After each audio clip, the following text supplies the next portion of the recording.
I want to welcome you to the Ask Jeff YouTube channel. Here's today's question. Was Melchizedek and Jesus the same entity?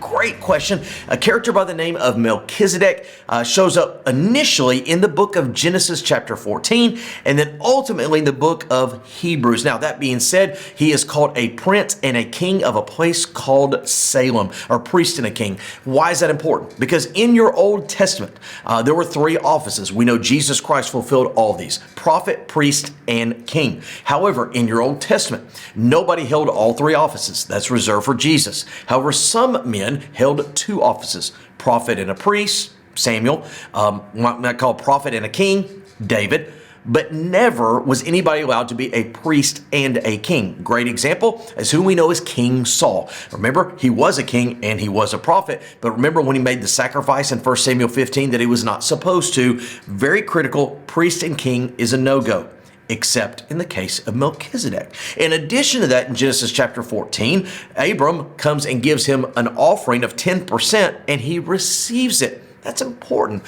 Why? Because in Zechariah chapter 3 and in Revelation and a host of other places, angelic beings don't receive worship. In fact, they point humanity to the Lord himself. He's the only one worthy of worship. Then when you get into Hebrews, it says that he's not a priest after the order of Aaron, but Melchizedek, speaking of Jesus Christ, without mother and without father. And so at the end of the day, either Melchizedek was this just really oddity of a character that was not angelic and was not human, but God utilized him, or as oftentimes, and people like myself would argue, is that he was what we call a Christophany. So what is a Christophany? Well, a theophany is an appearance of the Lord within the physical realm of the visible humanity that otherwise would not be seen. For example, John 4:24, God is spirit. We worship him in spirit and truth. However, there are times that God manifests himself, I hate to use that word, he reveals himself in the physical nature in a way that humanity sees him in his glory. Well, a Christophany is when Jesus Christ,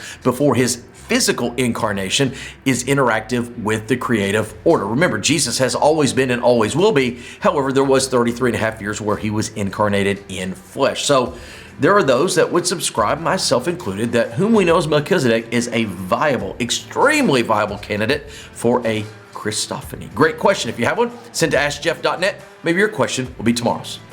Thank you so much for being a part of our daily question here at the Ask Jeff YouTube channel. I want to encourage you on a few things. Number one, if you have a question to ask, submit it to askjeff.net. Eventually, we'll get around to your question. Secondly, we'd encourage you to subscribe. That way, each and every day, Monday through Friday, you get a reminder of our question of the day. And last but not least, I want to remind you that on Wednesday evenings, live at First Baptist Church of Opelika, fbcopelika.com, we do a solid hour of Ask Jeff where we dig into the questions more than just 60 or 90 seconds. Sometimes we take the entire hour. All that being said, askjeff.net is where you submit a question to this channel each and every day, Monday through Friday.